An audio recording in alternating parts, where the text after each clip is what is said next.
हरि ओम।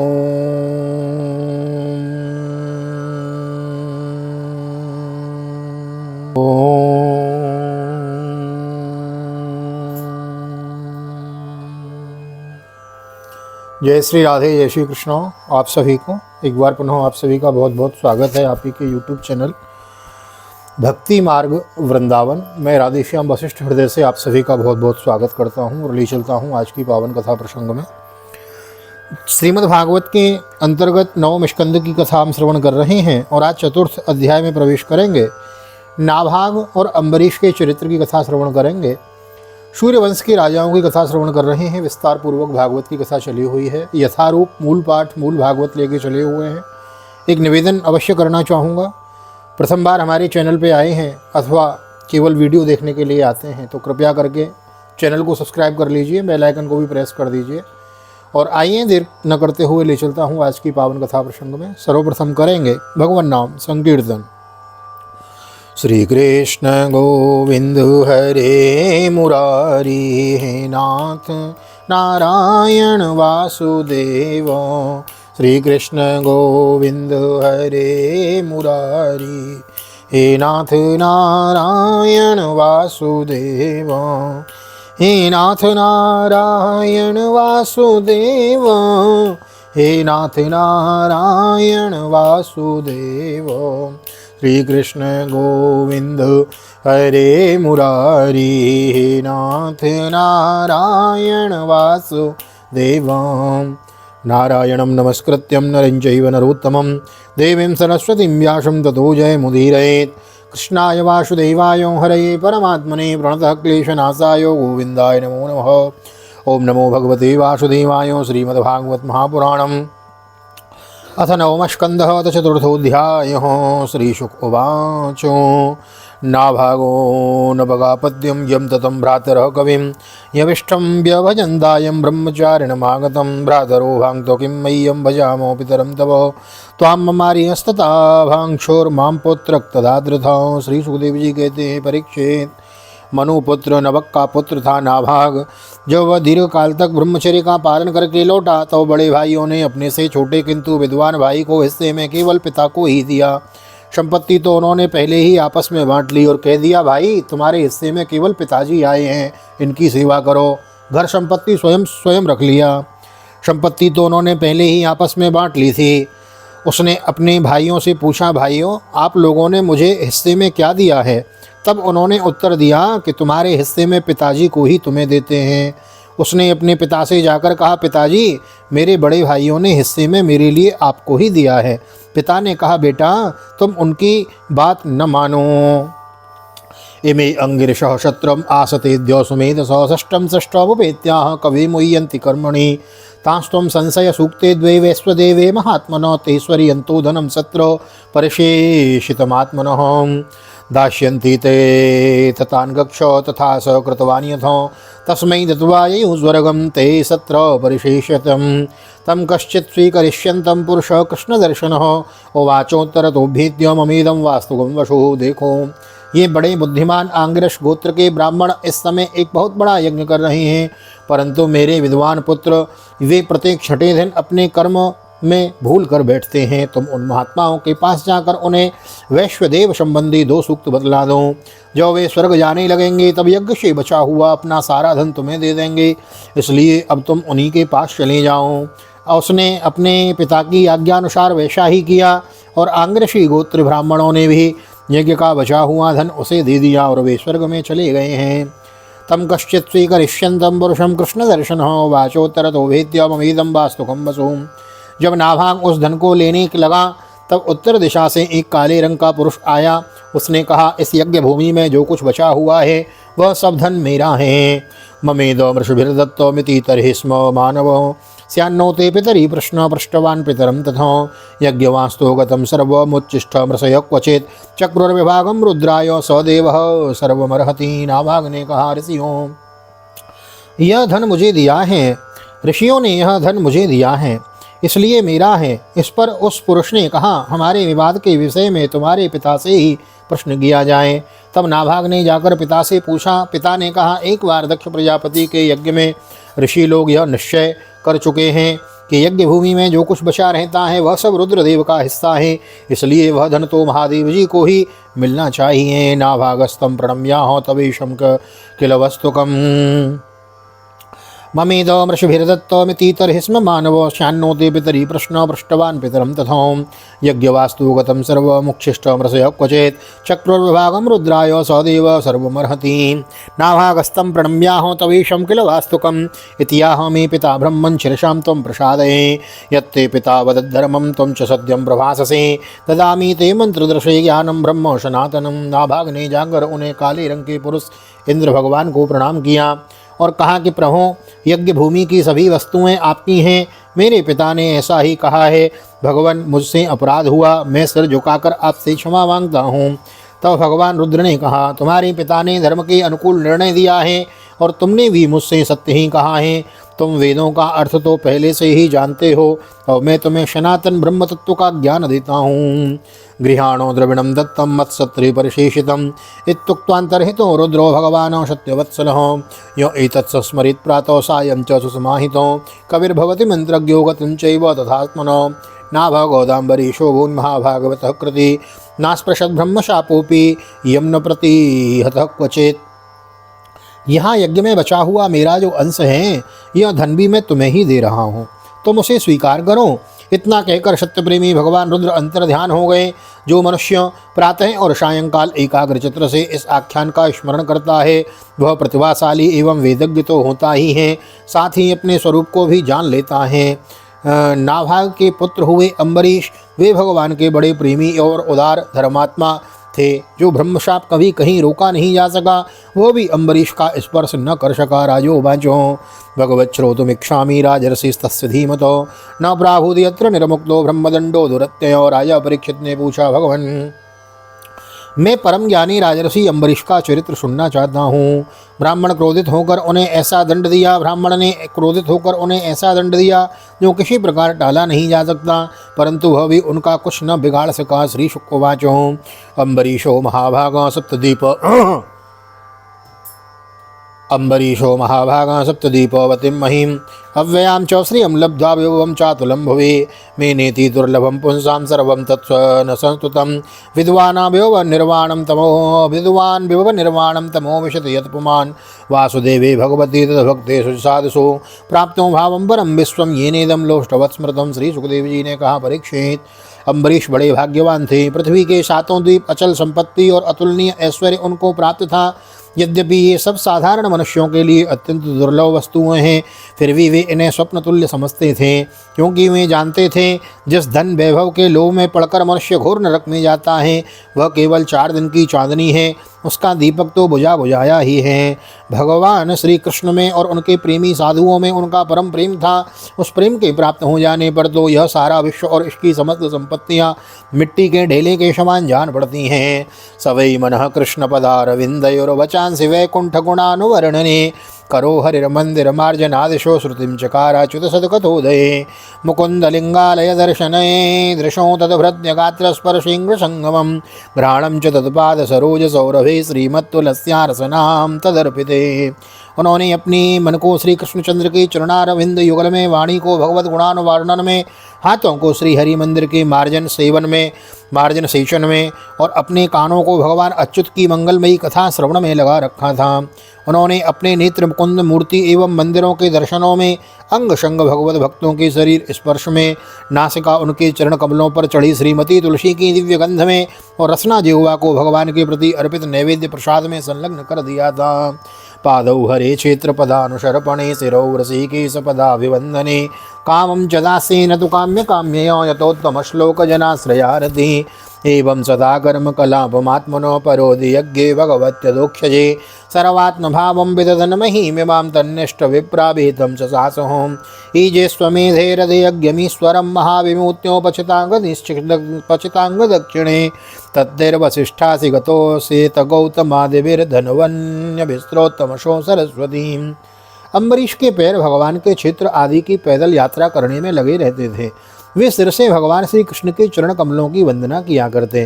राजा अम्बरीश ने माला, चंदन आदि भोग सामग्री को भगवान की सेवा में समर्पित कर दिया था। भोगने की इच्छा से नहीं, बल्कि इसलिए कि इससे वह भगवत प्रेम प्राप्त हो, जो पवित्र कीर्ति भगवान के निज जनों में ही निवास करता है। इस प्रकार उन्होंने अपने सारे कर्म यज्ञ पुरुष इंद्रियातीत भगवान के प्रति उन्हें सर्वात्मा एवं सर्वस्वरूप समझकर समर्पित कर दिए थे और भगवत भक्त ब्राह्मणों की आज्ञा के अनुसार वे इस पृथ्वी का शासन करते थे। उन्होंने धन्व नाम के निर्जल देश में सरस्वती नदी के प्रवाह से सामने वशिष्ठ, असित, गौतम आदि भिन्न भिन्न आचार्यों द्वारा महान ऐश्वर्य के कारण सर्वांग परिपूर्ण तथा बड़ी बड़ी दक्षिणा वाले अनेकों अश्वमेध यज्ञ करके यज्ञाधिपति भगवान की आराधना की थी। यस्य क्रतुसुगीर्वाणेर सदस्या ऋत्विजोजनः तुल्यरूपाश्च निमिषा विदृश्यन्त्यो सुवाससो स्वर्गो न प्रार्थितो यस्य मनुजैरमरप्रियो शृण्वद्भिरुपगायनभिरुत्तमश्लोकचेष्टितम्। उनके यज्ञों में देवताओं के साथ जब सदस्य और ऋत्विज बैठ जाते थे तब उनकी पलकें नहीं पड़ती थीं और वे अपने सुंदर वस्त्र और वैसे ही रूप के कारण देवताओं के समान दिखाई पड़ते थे। उनकी प्रजा महात्माओं के द्वारा गाए हुए भगवान के उत्तम चरित्रों का किसी समय बड़े प्रेम से श्रवण करते और किसी समय उनका गान करते। इस प्रकार उनके राज्य के मनुष्य देवताओं के अत्यंत प्यारे स्वर्ग की भी इच्छा नहीं करते थे। समर्धयन्ते तान् कामः स्वराज्य परिभावितों दुर्लभानापि सिद्धानां मुकुन्दं हृदिस्पश्यतो स इत्यं भक्तियोगेन तपोयुक्तेन पार्थिवो स्वधर्मेण हरिं प्रीणन् संगान् सर्वांक्षणैर्जहुः। वे अपने हृदय में अनंत प्रेम का दान करने वाले श्री हरि का नित्य निरंतर दर्शन करते थे, इसलिए उन लोगों को वह भोग सामग्री भी हर्षित नहीं कर पाती थी जो बड़े बड़े सिद्धों को भी दुर्लभ है। वे वस्तुएं उनके आत्मानंद के सामने अत्यंत तुच्छ और तिरस्कृत थीं। राजा अम्बरीश इस प्रकार तपस्या से युक्त भक्ति योग और प्रजापालन रूप सुधर्म के द्वारा भगवान को प्रसन्न करने लगे और धीरे धीरे उन्होंने सब प्रकार की आसक्तियों का परित्याग कर दिया है। ग्रहेषु दारेषु सुतेषु बन्धुषु दीपोत्तमस्यन्दनवाजिपत्यसु अक्षय्य रत्नाभरणायुधादि स्वनंत कोशे स्वकरोद सन्मतिम्। घर, स्त्री, पुत्र, भाई, बंधु, बड़े बड़े हाथी, रथ, घोड़े एवं पैदलों की चतुरंगणी सेना, अक्षय रत्न, आभूषण और आयुध आदि समस्त वस्तुओं को तथा कभी समाप्त न होने वाले कोषों के संबंधों में उनका ऐसा दृढ़ निश्चय था कि वे शव के शव असत्य हैं।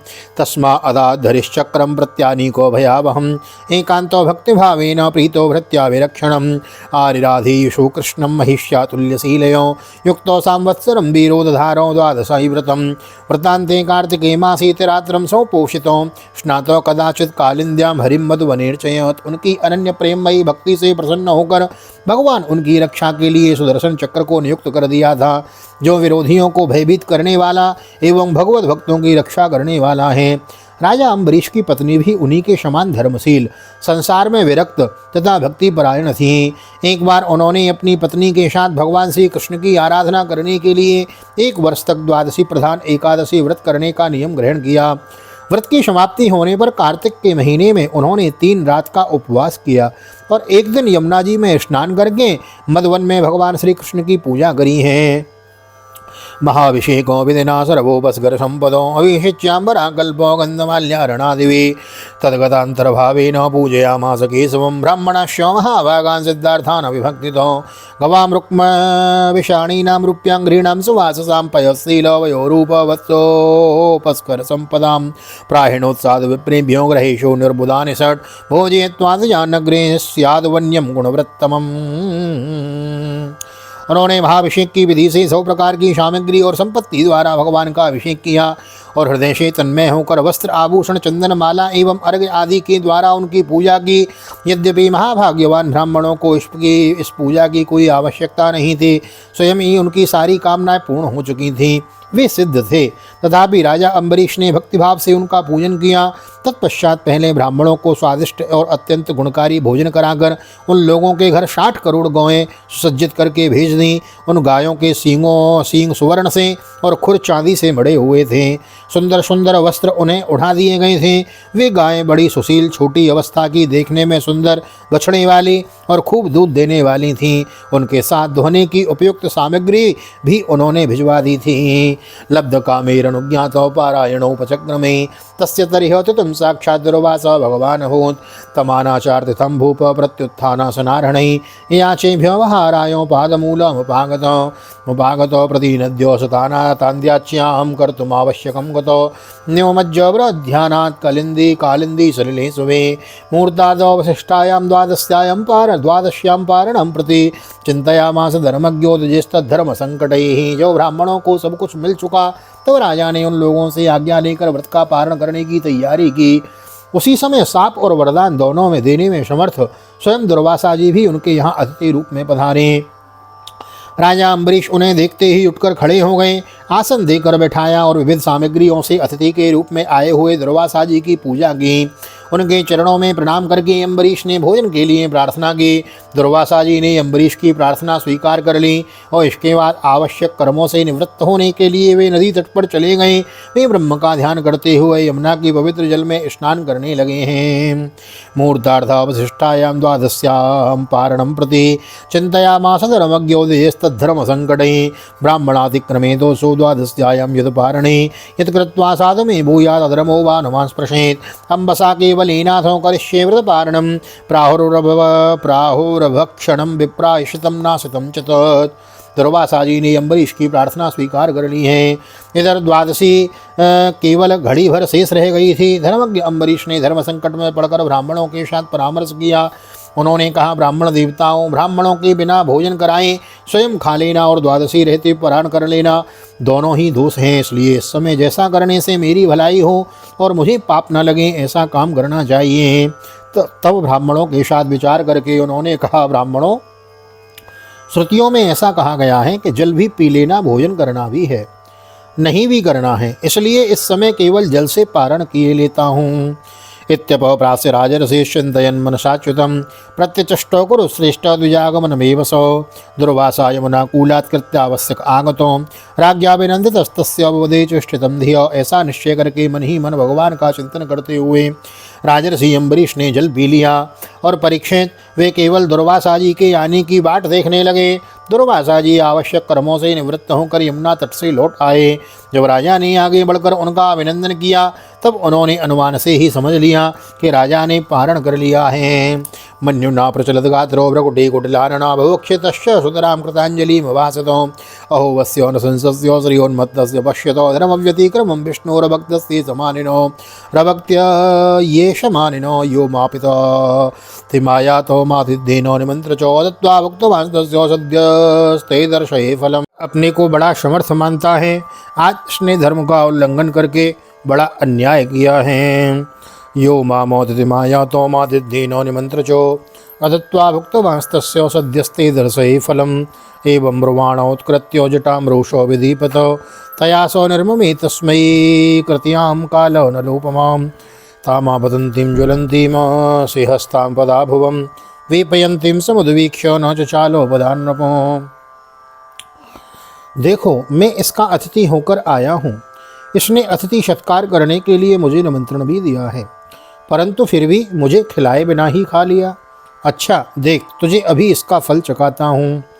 यूँ कहते कहते वे क्रोध से जल उठे। उन्होंने अपनी एक जटा उखाड़ी और उसे अम्बरीश को मार डालने के लिए एक कृत्या उत्पन्न की। वह प्रलय काल की आग के समान दहक रही थी। वह आग के समान जलती हुई हाथ में तलवार लेकर राजा अम्बरीश पर टूट पड़ी है। उस समय उसके पैरों की धमक से पृथ्वी कांप रही थी, परंतु राजा अम्बरीश उसे देखकर उससे तनिक भी विचलित नहीं हुए। वे एक पग भी नहीं हटे, ज्यों की त्यों खड़े रहे हैं। प्राग्दिष्टं वृत्तिरक्षायां पुरुषेण महात्मनो ददाह कृत्यां तां चक्र क्रुद्धाहमेव पावको तदभिद्रवद्वीक्ष स्वप्रयासं च निष्फलं दुर्वासा द्रवे भीतो दिक्षु प्राणो परीप्सयो। परम पुरुष परमात्मा ने अपने सेवक की रक्षा के लिए पहले से ही सुदर्शन चक्र को नियुक्त कर रखा था। जैसे आग क्रोध से गुर्राते हुए सांप को भस्म कर देती है, वैसे ही चक्र ने दुर्वासा जी की कृत्या को जलाकर राख कर ढेर कर दिया। जब दुर्वासा जी ने देखा कि मेरी बनाई हुई कृत्या तो जल रही हैं और चक्र में मेरी ओर आ रही हैं, तब वे भयभीत हो अपने प्राण बचाने के लिए जी छोड़कर एकाक एक भाग निकले हैं। तन्मन्वधावद भद्र भगवद्रग्रथागम तमन्वधावद भगवद्रथांगम दावाग्निरद्भूत निशिखो यथाहिम तथानुशक्तं मुनिरीक्षमाणो गुह्यं विविक्षो प्रसार मेरो। दिशो न भक्ष्मां विवरान् समुद्रान् लोकान् सपालान् त्रिदिवं गतः स यतो यतो धावति तत्र तत्र सुदर्शनं दुष्प्रशहं ददर्श। सीताराम। जैसे ऊंची ऊंची लपटों वाला दावानल सांप के पीछे दौड़ता है, वैसे ही भगवान का चक्र उनके पीछे पीछे दौड़ने लगा। जब दुर्वासा जी ने देखा कि चक्र तो मेरे पीछे लग गया है, तब सुमेरु पर्वत की गुफाओं में प्रवेश करने के लिए वे उसी ओर दौड़ पड़े हैं।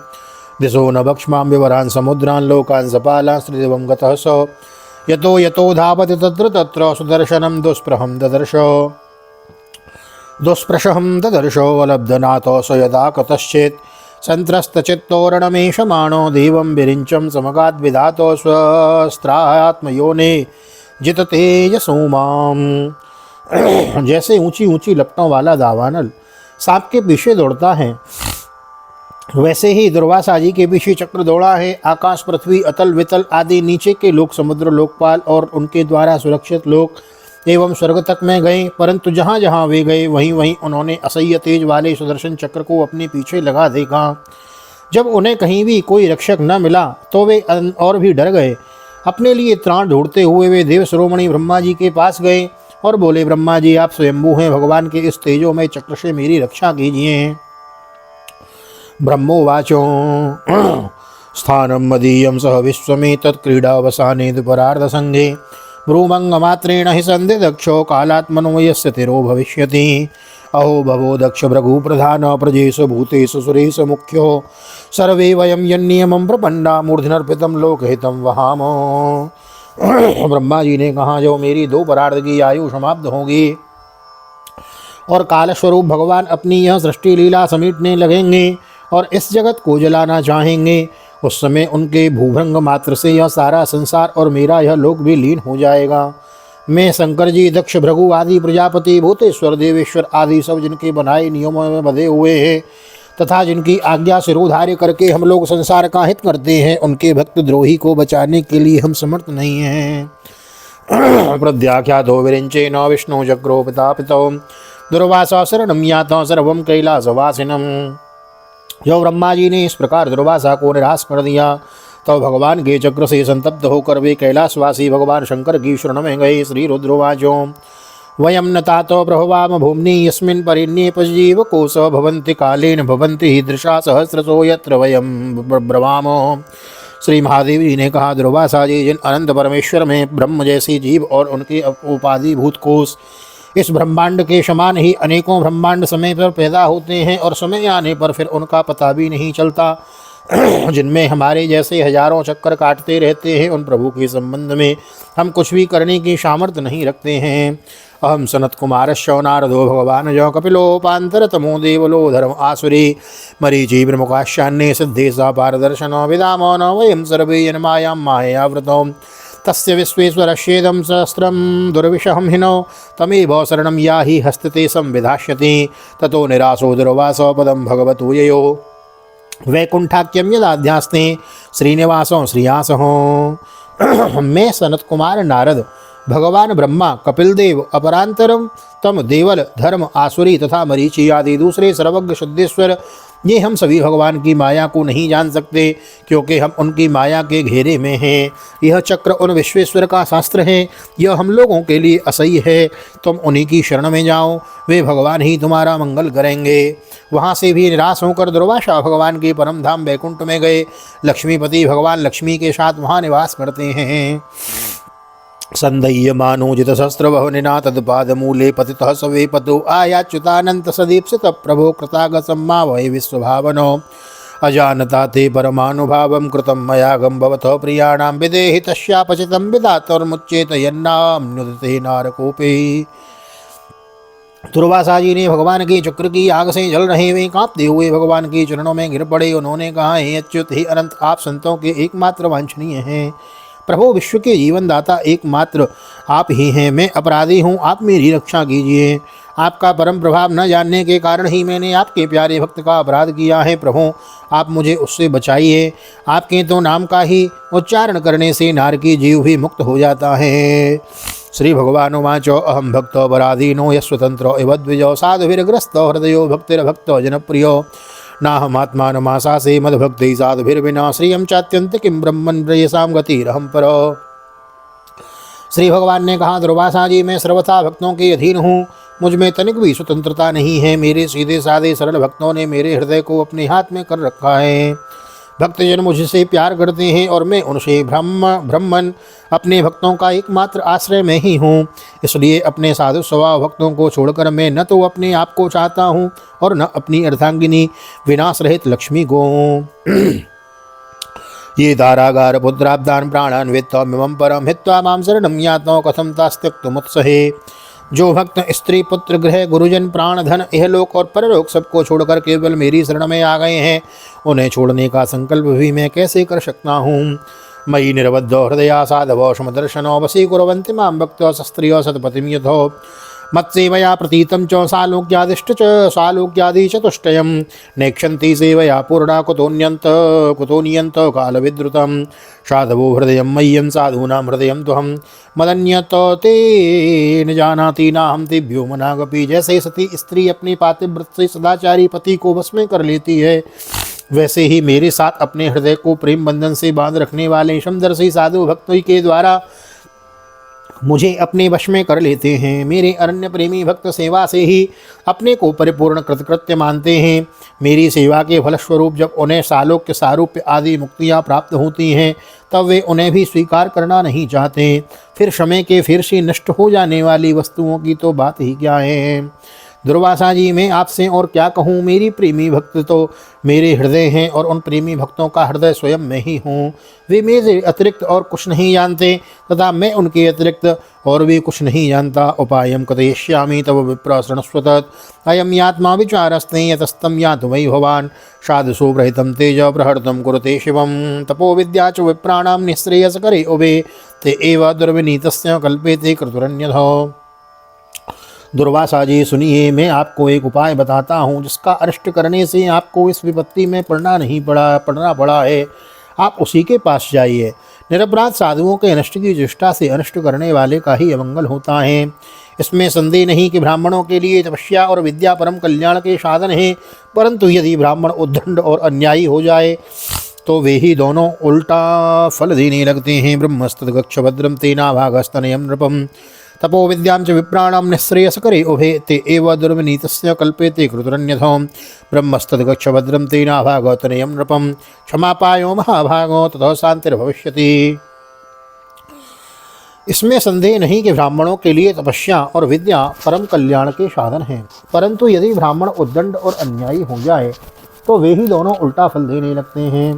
दुर्वासा जी, आपका कल्याण हो। आप नाभाग नंदन परम भाग्यशाली राजा अम्बरीश के पास जाइए और उनसे क्षमा मांगिए, तब आपको शांति मिलेगी। शुद्ध श्रीमद्भागवते महापुराणे पारमहंस्यां संहितायां नवमे स्कंदे अम्बरीश्यर्थे चतुर्थोत्सव श्री बालकृष्ण चरणार्पणमस्तु। राधाकृष्ण चरणार्पणमस्तु। कृष्णाय वासुदेवाय हरये परमात्मने प्रणतक्लेशनाशाय गोविंदाय नमो नमः। हरे कृष्ण कृष्ण कृष्ण हरे हरे, हरे राम राम राम हरे हरे, राधे कृष्ण कृष्ण कृष्ण राधे राधे, राधे श्याम श्याम श्याम राधे राधे। बोल राधा गोविंद भगवान की जय। श्री निम्बार्क भगवान की जय। श्रीमद्भागवत महापुराण की जय। श्री वेदव्यास जी महाराज की जय। श्री सुखदेव जी महाराज की जय। राजा परीक्षित जी महाराज की जय। राजा रामचंद्र भगवान की जय। श्री हनुमान जी महाराज की जय। गोवर्धन नाथ की जय। यमुने महारानी की जय। वृंदावन माँ के बिहारी लाल की जय। गैया मैया की जय। तुलसी मैया की जय। अपने अपने माता पिता की जय। सद्गुरुदेव भगवान की जय। आज के आनंद की जय। जय जय श्री राधे, जय श्री राधे, जय श्री राधे श्याम। जय जय राधे, जय जय श्याम। सबको मिले वृंदावन धाम, ऐसी प्रार्थना मेरी ठाकुर जी के चरणों में। श्रीमद् भागवत की बृहद कथा हम श्रवण कर रहे हैं। राजा अम्बरीश का चरित्र श्रवण कर रहे हैं। यहाँ तक वीडियो बने हैं तो वीडियो को लाइक कर दीजिए, शेयर कर दीजिए, चैनल को सब्सक्राइब कर लीजिए और बेल आइकन को भी प्रेस कर दीजिए। मिलते हैं ऐसे ही अगली वीडियो में, जिसके अंतर्गत आगे की हम कथा श्रवण करेंगे। किस प्रकार यह दुर्वासा जी पुनः राजा अम्बरीश की शरण में जाते हैं और फिर अम्बरीश जी भगवान के सुदर्शन चक्र से प्रार्थना करते हैं, तब कहीं सुदर्शन चक्र जाकर शांत होते हैं। यह कथा हम आगे अगले अध्याय में श्रवण करेंगे। कथा अच्छी लग रही हो तो वीडियो को शेयर, लाइक और चैनल को सब्सक्राइब जरूर करें। मिलते हैं अगली वीडियो में ठाकुर जी का दर्शन करते हुए। आप सभी को हृदय से प्यार भरी जय श्री राधे, जय श्री कृष्ण, हरि ओम।